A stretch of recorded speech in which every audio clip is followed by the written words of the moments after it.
Souviens-toi, Seigneur, de ta miséricorde. Sanctifie ceux qui veulent te servir et protège-les toujours.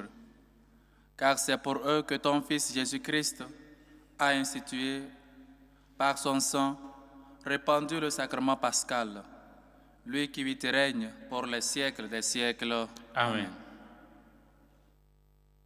Nous nous asseyons pour écouter les lectures.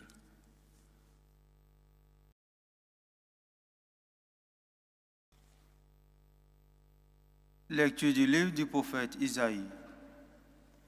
Mon serviteur réussira, dit le Seigneur. Il montera, il s'élèvera, il sera exalté. La multitude avait été consternée en le voyant, car il était si défiguré qu'il ne ressemblait plus à un homme. Il n'avait plus l'apparence d'un fils d'homme. Il étonnera de même une multitude de nations. Devant lui, les rois resteront bouche bée, car ils verront ce que jamais on leur avait dit. Ils découvriront ce dont ils n'avaient jamais entendu parler. Qui aurait cru ce que nous avons entendu?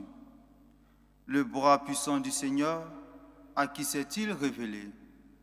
Devant lui, le serviteur a poussé comme une plante chétive, une racine dans une terre aride. Il était sans apparence ni beauté qui attire nos regards. Son apparence n'avait rien pour nous plaire. Méprisé, abandonné des hommes, homme de douleur, familier de la souffrance, il était pareil à celui devant qui on se voile la face. Et nous l'avons méprisé, compté pour rien. En fait, c'était nos souffrances qu'il portait, nos douleurs dont il était chargé. Et nous pensions qu'il était frappé, maîtrisé par Dieu, humilié. Or, c'est à cause de nos révoltes qu'il a été transpercé, à cause de nos fautes qu'il a été broyé. Le châtiment qui nous donne la paix a pesé sur lui. Par ses blessures, nous sommes guéris. Nous étions tous errants comme des brebis, chacun suivant son propre chemin. Mais le Seigneur a fait retomber sur lui nos fautes à nous tous. Maltraité, il s'humilie. Il n'ouvre pas la bouche. Comme un agneau conduit à l'abattoir, comme une brebis muette devant les tondeurs, il n'ouvre pas la bouche. Arrêté, puis jugé, il a été supprimé. Qui donc s'est inquiété de son sort? Il a été retranché de la terre des vivants, frappé à mort pour les révoltes de son peuple. On a placé sa tombe avec les méchants, son tombeau avec les riches. Et pourtant, il n'avait pas commis de violence, on ne trouvait pas de tromperie dans sa bouche. Broyé par la souffrance, il a plu au Seigneur. S'il remet sa vie en sacrifice de réparation, il verra une descendance, il prolongera ses jours. Par lui, ce qui plaît au Seigneur réussira. Par suite de ses tourments, il verra la lumière, la connaissance le comblera. Le juste, mon serviteur, justifiera les multitudes, il se chargera de leurs fautes. C'est pourquoi, parmi les grands, je lui donnerai sa part, avec les puissants, il partagera le butin, car il s'est dépouillé lui-même jusqu'à la mort et il a été compté avec les pécheurs, alors qu'il portait le péché des multitudes et qu'il intercédait pour les pécheurs. Parole du Seigneur. Nous rendons grâce à Dieu. Ô Père, en tes mains, je remets mon esprit. Ô Père, en tes mains, je remets mon esprit. En toi, Seigneur, j'ai mon refuge. Garde-moi d'être humilié pour toujours. En tes mains, je remets mon esprit. Tu me rachètes, Seigneur, Dieu de vérité. Ô Père, en tes mains, je remets mon esprit. Je suis la risée de mes adversaires et même de mes voisins. Je fais peur à mes ennemis, je fais peur à mes amis. S'ils me voient dans la rue, ils me fuient. Ô Père, en tes mains, je remets mon esprit. On m'ignore comme un mort oublié, comme une chose qu'on rejette. J'attends les calomnies de la foule, ils s'accordent pour m'ôter la vie. Ô Père, en tes mains, je remets mon esprit. Moi, je suis sûr de toi, Seigneur, je dis, tu es mon Dieu. Mes jours sont dans ta main, délivre-moi des mains hostiles qui s'acharnent. Ô Père, en tes mains, je remets mon esprit. C'est ton serviteur que s'illumine ta face. Sauve-moi par ton amour. Soyez forts, prenez courage, vous tous qui espérez le Seigneur. Ô Père, en tes mains, je remets mon esprit.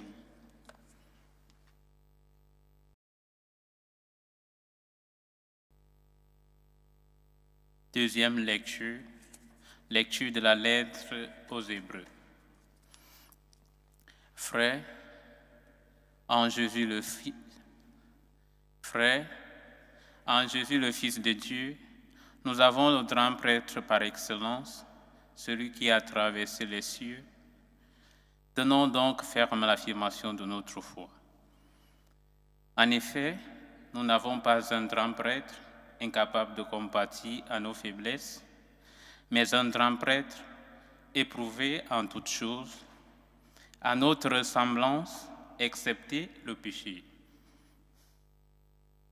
Avançons-nous donc avec assurance vers le trône de la grâce pour obtenir miséricorde et recevoir en temps voulu la grâce de son secours. Le Christ, pendant les jours de sa vie dans la chair, offrit, avec un grand cri et dans les larmes, des prières et des supplications à Dieu qui pouvait le sauver de la mort, et il fut exaucé en raison de son grand respect. Bien qu'il soit le Fils, il a pris par ses souffrances l'obéissance et conduit à sa perfection. Il est devenu pour tous ceux qui lui obéissent la cause du salut éternel. Parole du Seigneur. Nous rendons grâce à Dieu. Maintenant, nous allons écouter la lecture de la Passion du Seigneur. La Passion de notre Seigneur Jésus-Christ selon Saint Jean. En ce temps-là, après le repas, Jésus sortit avec ses disciples. Il traversa le torrent du Cédron. Il y avait là un jardin dans lequel il entra avec ses disciples. Judas, qui le livrait, connaissait l'endroit lui aussi, car Jésus et ses disciples s'y étaient souvent réunis. Judas, avec un détachement de soldats, ainsi que des gardes envoyés par les grands prêtres et les pharisiens, arrive à cet endroit. Ils avaient des lanternes, des torches et des armes. Alors Jésus, sachant tout ce qui allait lui arriver, s'avança et leur dit: Qui cherchez-vous? Ils lui répondirent: Jésus le Nazaréen. Il leur dit: C'est moi, je le suis. Judas, qui le livrait, se tenait avec eux. Quand Jésus leur répondit: C'est moi, je le suis, ils reculèrent et ils tombaient à terre. Il leur demanda de nouveau: Qui cherchez-vous? Ils dirent: Jésus le Nazaréen. Jésus répondit: Je vous l'ai dit, c'est moi, je le suis. Si c'est bien moi que vous cherchez, ceux-là, laissez-les partir. Ainsi s'accomplissait la parole qu'il avait dite: Je n'ai perdu aucun de ceux que tu m'as donnés. Or Simon-Pierre avait une épée. Il la tira, il frappa le serviteur du grand prêtre et lui coupa l'oreille droite. Le nom de ce serviteur était Malchus. Jésus dit à Pierre: Remets ton épée au fourreau. La coupe que m'a donnée le Père, Vais-je refuser de la boire? Alors la troupe, le commandant et les gardes juifs se saisirent de Jésus et le ligotèrent. Ils l'amenèrent d'abord chez Anne, beau-père de Caïphe, qui était grand prêtre cette année-là. Caïphe était celui qui avait donné aux Juifs ce conseil: il vaut mieux qu'un seul homme meure pour le peuple. Or Simon-Pierre, ainsi que notre disciple, suivait Jésus. Comme ce disciple était connu du grand prêtre, il entra avec Jésus dans le palais du grand prêtre. Pierre se tenait près de la porte dehors. Alors, l'autre disciple, celui qui était connu du grand prêtre, sortit, dit un mot à la servante qui gardait la porte et fit entrer Pierre. Cette jeune servante dit alors à Pierre: « N'es-tu pas toi aussi l'un des disciples de cet homme ?» Il répondit: « Non, je ne le suis pas. » Les serviteurs et les gardes se tenaient là, comme il faisait froid. Ils avaient fait un feu de braise pour se réchauffer. Pierre était avec eux, en train de se chauffer.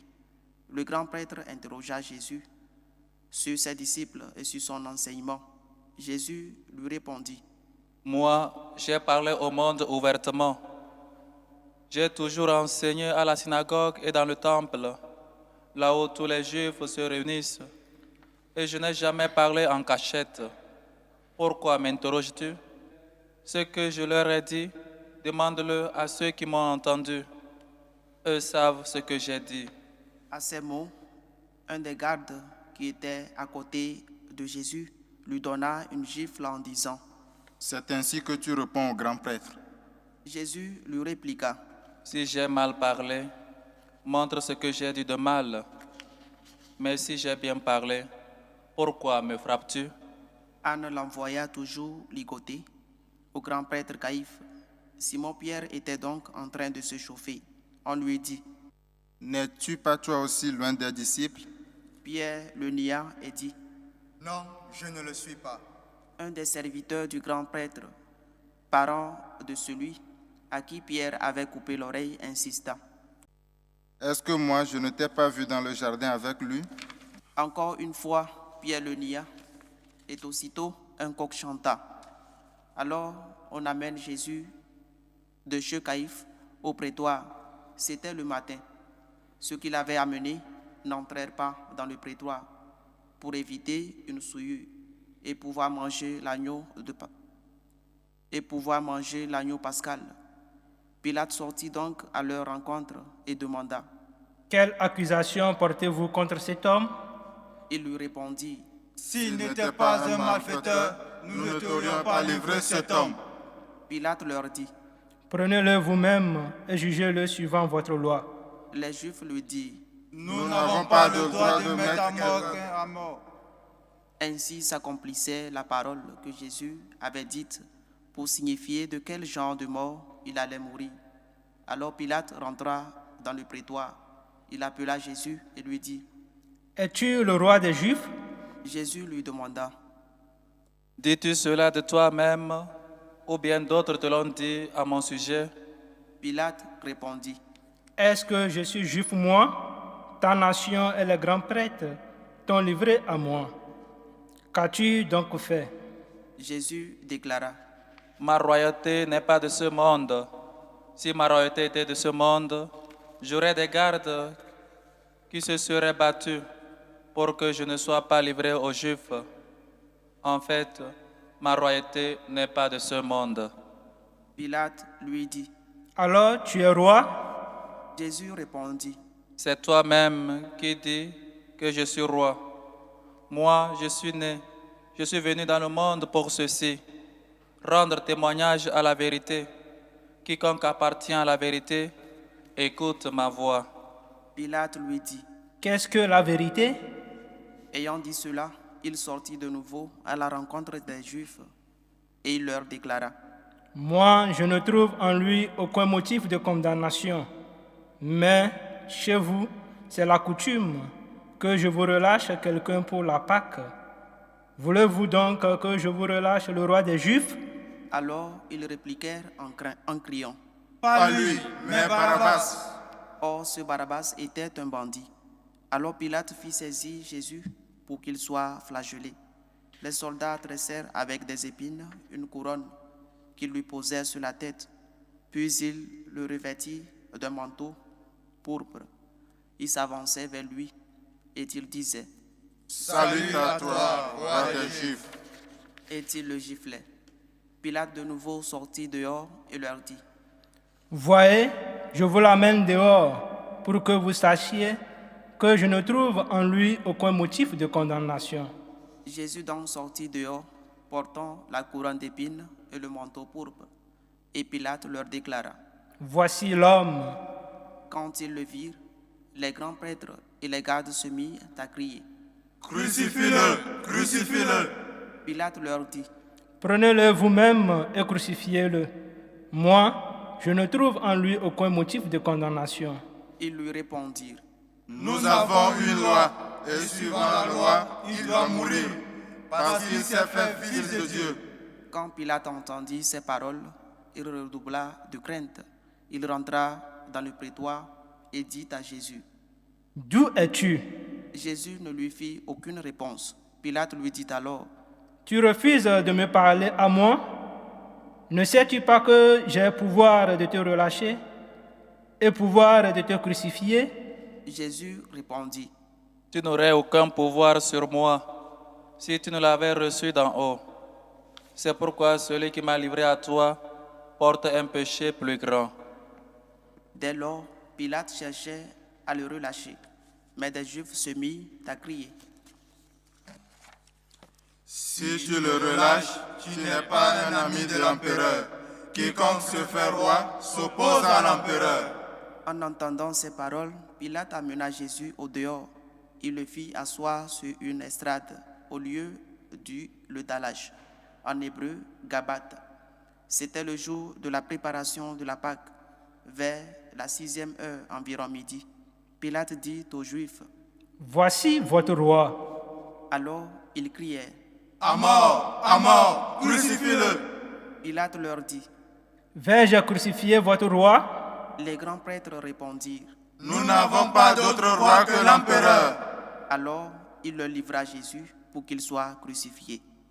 Il se saisit de Jésus et lui-même, portant sa croix, sortit en direction du lieu dit le crâne, au calvaire, qui se dit en hébreu Golgotha.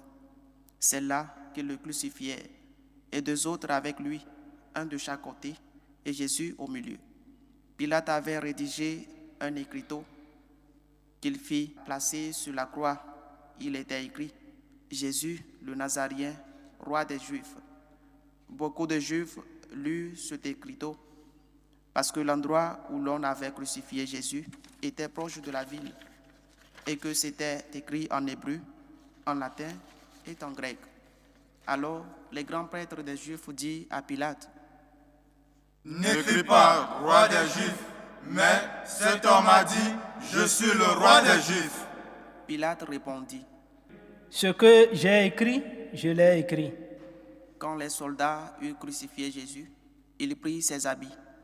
Il en fit 4 parts, une part pour chaque soldat. Ils prirent aussi la tunique. C'était une tunique sans couture, tissée tout d'une pièce de haut en bas. Alors ils se dirent entre eux « Ne la déchirons pas, désignons par le sort celui qui l'aura. » Ainsi s'accomplissait la parole de l'Écriture. Ils se sont partagés mes habits. Ils ont tiré au sort mon vêtement. C'est bien ce que firent les soldats. Auprès de la croix de Jésus se tenait sa mère et la sœur de sa mère, Marie, femme de Cléophas, et Marie-Madeleine.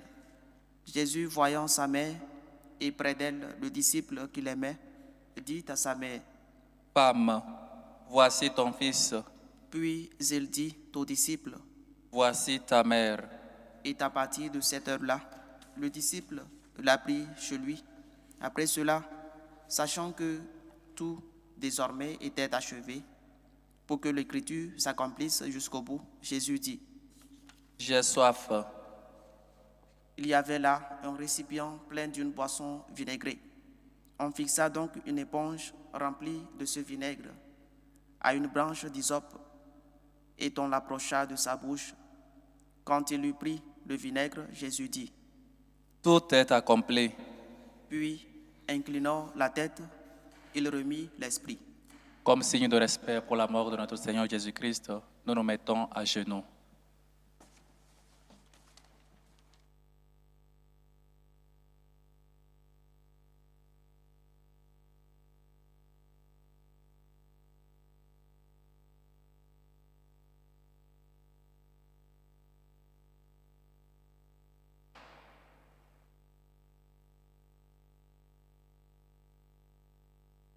Veuillez vous relever. Comme c'était le jour de la préparation, c'est-à-dire le vendredi, il ne fallait pas laisser les corps en croix durant le sabbat, d'autant plus que ce sabbat était le grand jour de la Pâque. Aussi, les Juifs demandaient à Pilate qu'on enlève les corps après leur avoir brisé les jambes. Les soldats allèrent donc briser les jambes du premier, puis de l'autre homme crucifié avec Jésus. Quand ils arrivaient à Jésus, voyant qu'il était déjà mort, ils ne lui brisèrent pas les jambes. Mais un des soldats, avec sa lance, lui perça le côté. Et aussitôt, il en sortit du sang et de l'eau. Celui qui a vu rend témoignage, et son témoignage est véridique. Et celui-là sait qu'il dit vrai, afin que vous aussi vous croyiez. Cela, en effet, arriva pour que s'accomplisse l'Écriture. Aucun de ces os ne sera brisé. Un autre passage de l'Écriture dit encore, ils lèveront les yeux vers celui qu'ils ont transpercé. Après cela, Joseph d'Arimathie, qui était disciple de Jésus, mais en secret, par crainte des Juifs, demanda à Pilate de pouvoir enlever le corps de Jésus. Et Pilate le permit. Joseph vint donc enlever le corps de Jésus. Nicodème, celui qui, au début, était venu trouver Jésus pendant la nuit, vint lui aussi. Il apportait un mélange de myrrhe et d'aloès, pesant environ 100 livres. Il prit donc le corps de Jésus, qu'ils lièrent de linge, en employant les aromates, selon la coutume juive d'ensevelir les morts. À l'endroit où Jésus avait été crucifié, il y avait un jardin, et dans ce jardin, un tombeau neuf, dans lequel on n'avait encore déposé personne, à cause de la préparation de la Pâque juive, et comme ce tombeau était proche, c'est là qu'il déposait Jésus. Acclamons la parole de Dieu. Louange à toi, Seigneur Jésus.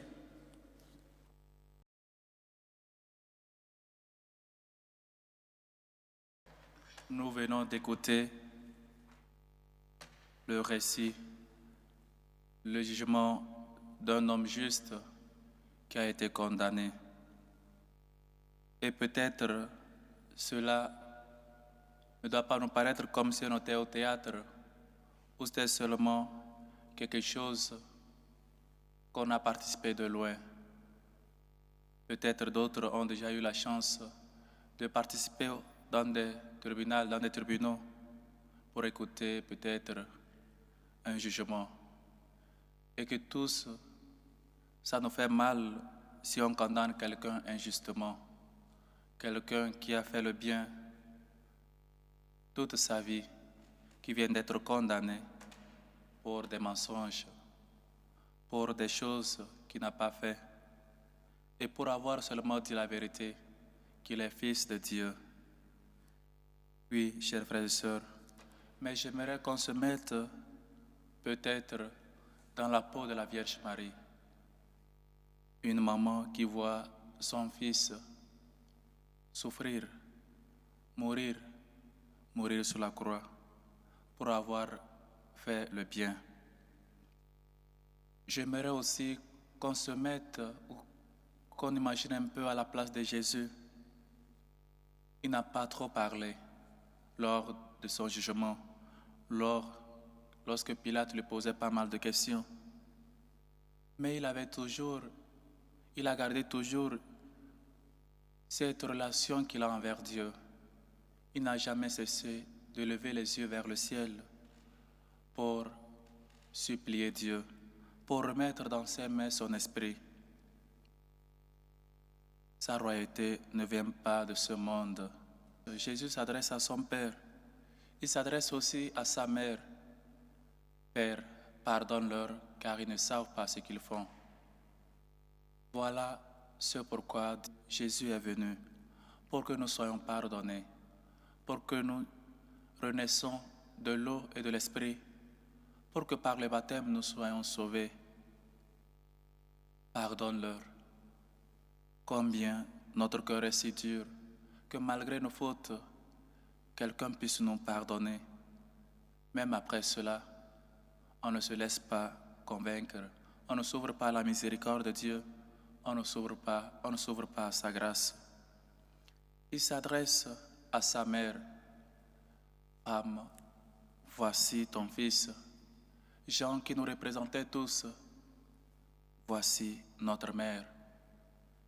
Et surtout, ce courage, cette force qu'a la Vierge Marie, de toujours avoir confiance en Dieu, de toujours savoir que c'est Dieu qui a le dernier mot. Fiat,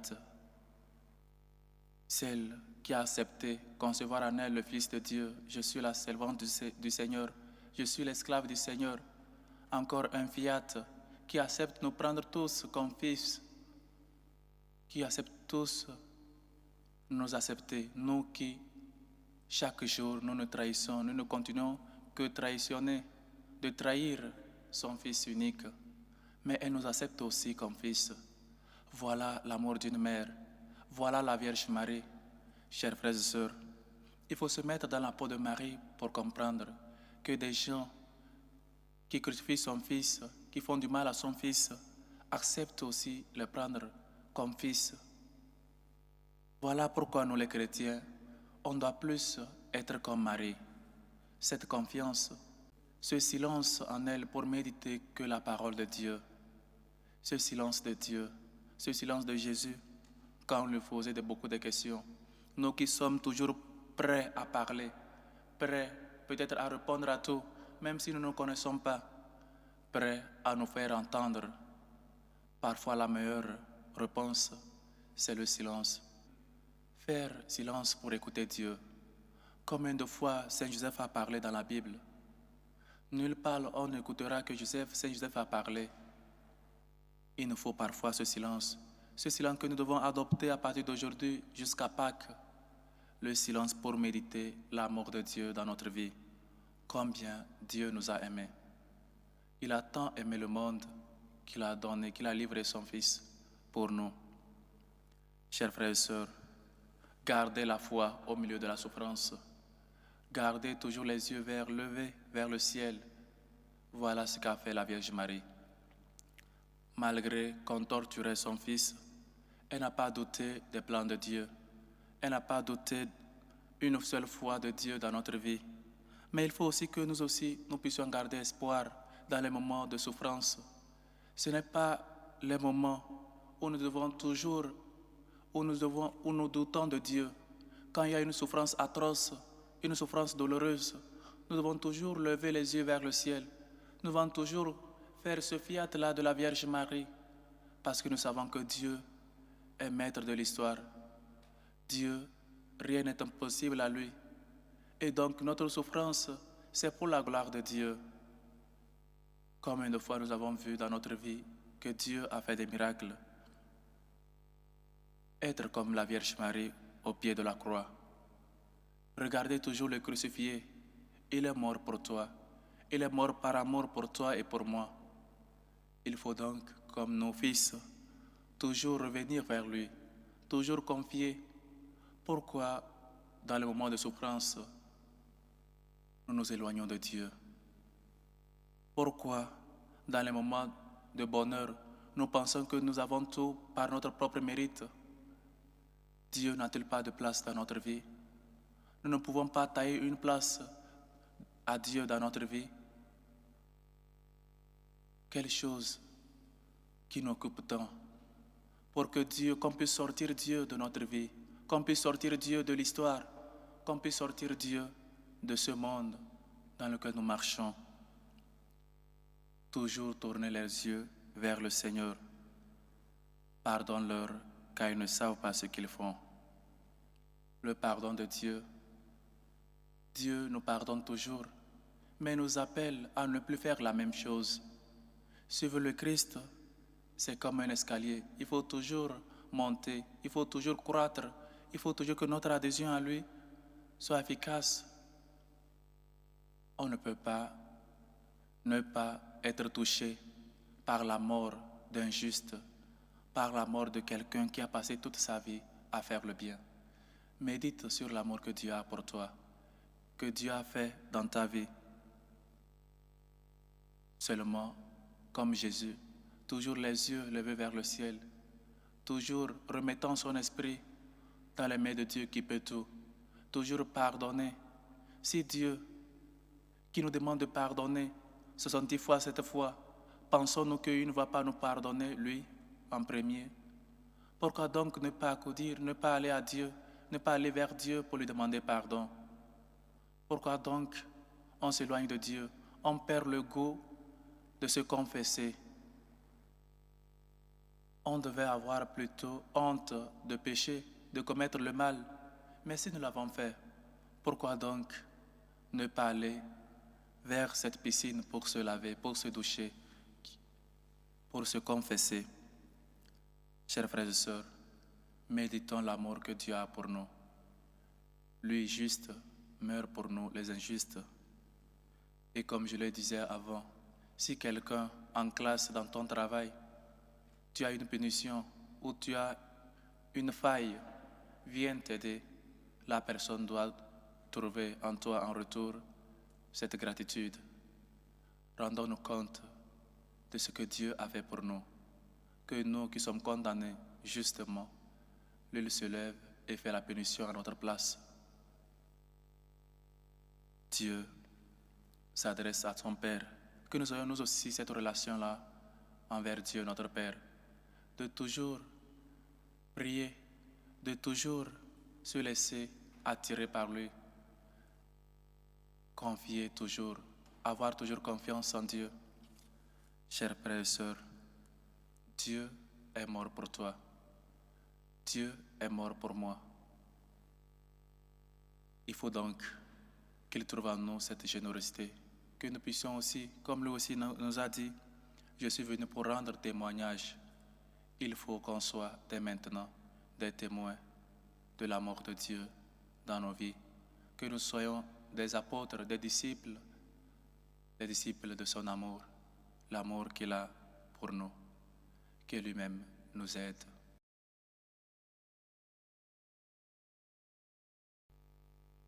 Levons-nous.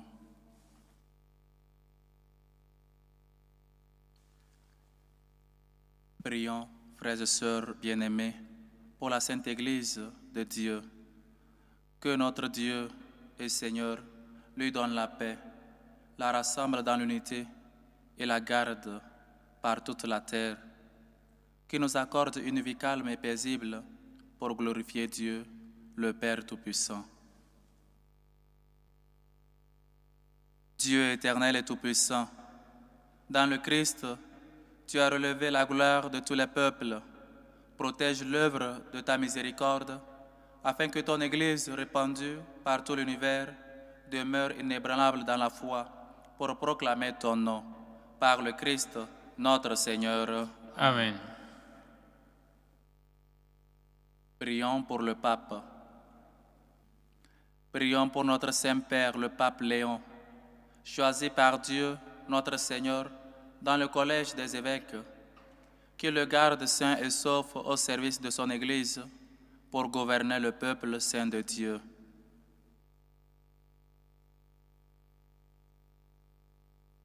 Dieu éternel et tout-puissant, dont la sagesse organise toutes choses, écoute en ta bonté notre prière. Protège avec amour l'évêque de Rome que tu nous as choisi, afin que sous la conduite de ce pasteur suprême, le peuple chrétien que tu gouvernes progresse toujours dans la foi, par le Christ, notre Seigneur. Amen.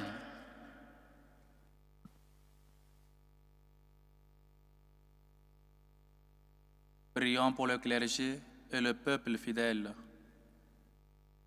Prions pour notre évêque José, pour tous les évêques, les prêtres, les diacres de l'Église, et pour l'ensemble du peuple des fidèles. Dieu éternel et tout-puissant, dont l'Esprit sanctifie et gouverne le corps entier de l'Église, exauce les prières que nous t'adressons pour tes ministres, afin que par le don de ta grâce, tout ton peuple te serve avec fidélité, par le Christ, notre Seigneur. Amen.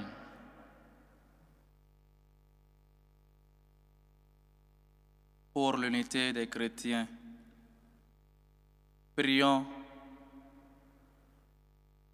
pour tous nos frères et sœurs qui croient au Christ et cherchent à faire la vérité. Que le Seigneur notre Dieu les rassemble et les garde dans son unique Église.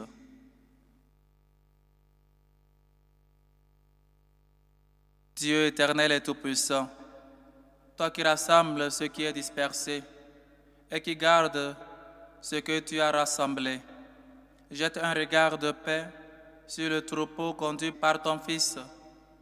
Accorde à ceux qu'un même baptême a consacré d'être unis dans la plénitude de la foi et de demeurer en communion par le lien de la charité, par le Christ notre Seigneur. Amen.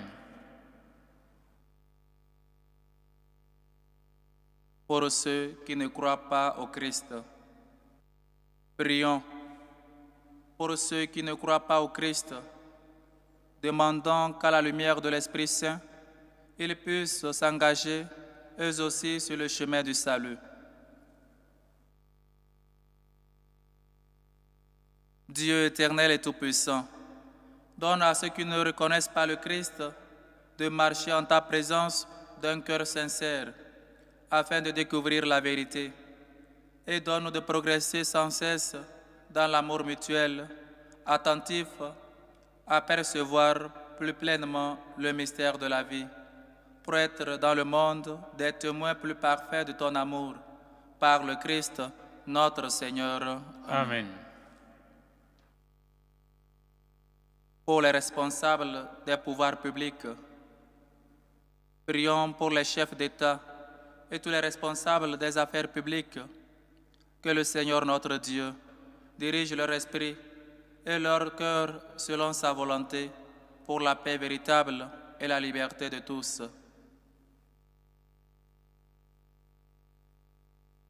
Dieu éternel et tout-puissant, le cœur humain et les droits des peuples sont dans tes mains.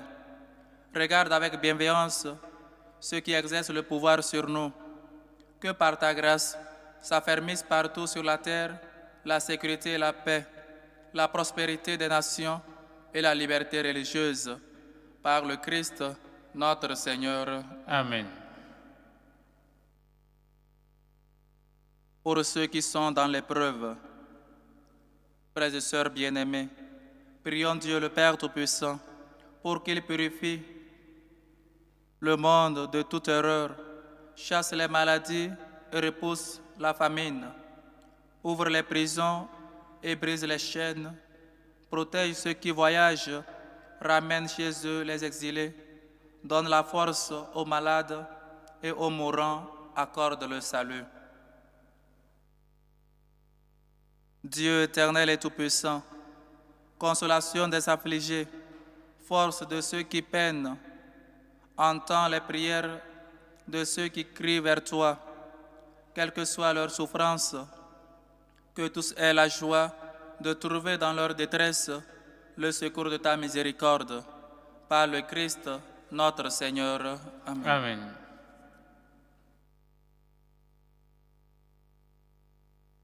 Maintenant, nous passons à l'adoration de la Sainte Croix. Voici le bois de la croix qui apporte le salut du monde. Venez adorons.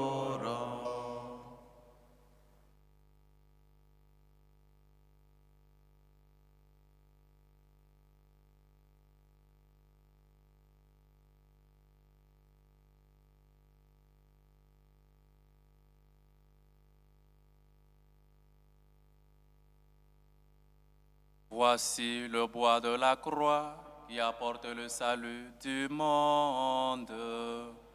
Venez adorant.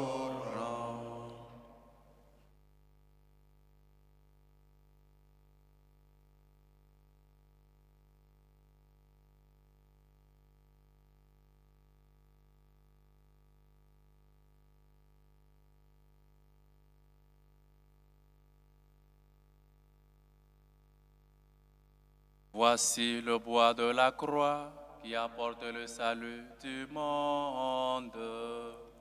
Venez adorant.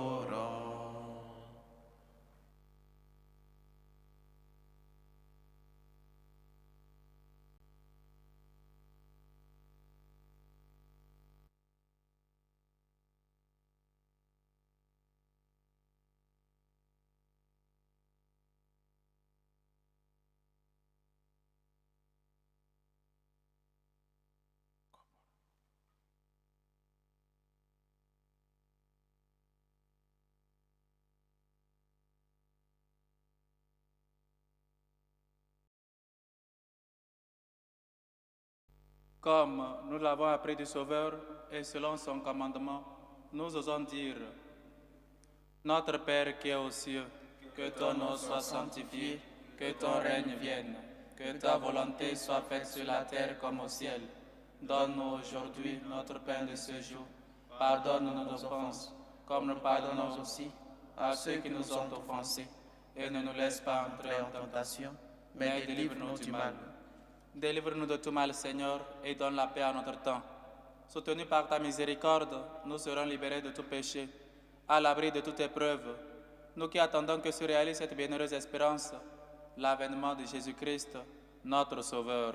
Car c'est à toi qu'appartiennent le règne, la puissance et la gloire pour les siècles des siècles. Amen.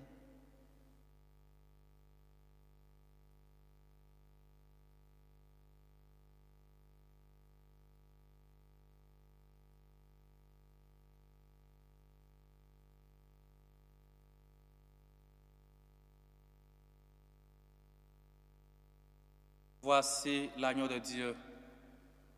Voici celui qui enlève les péchés du monde. Heureux les invités au repas des noces de l'agneau. Seigneur, je ne suis pas digne de te recevoir, mais dis seulement une parole et je serai guéri.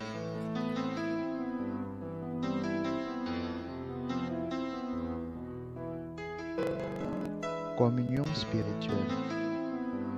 Mon Jésus, je crois en votre présence dans le très saint sacrement. Je vous aime plus que toute chose et je désire que vous veniez dans mon âme. Je ne puis maintenant vous recevoir sacramentellement dans mon cœur. Venez-y au moins spirituellement. Je vous embrasse comme si vous étiez déjà venu et je m'unis à vous tout entier. Ne permettez pas que j'aie jamais le malheur de me séparer de vous. Amen. Méthode de prière des franciscains de Marie. Jésus, je te fais confiance. Je t'aime. Je t'adore. Je te remercie. Je te demande pardon. Je te demande les grâces. Je m'offre à toi comme Marie. Amen.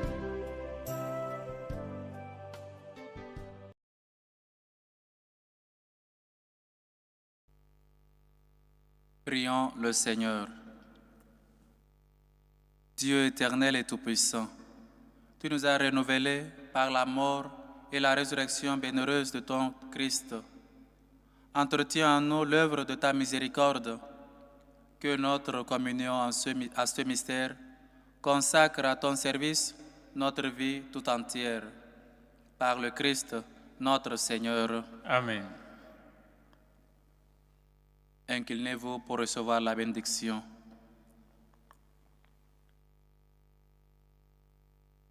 Que ta bénédiction, nous t'en prions Seigneur, descende en abondance sur ton peuple, qui a célébré la mort de ton Fils dans l'espérance de sa propre résurrection.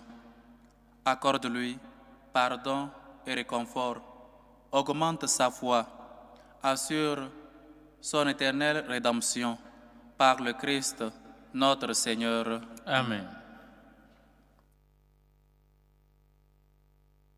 On fait génuflexion à la croix et on sort en silence.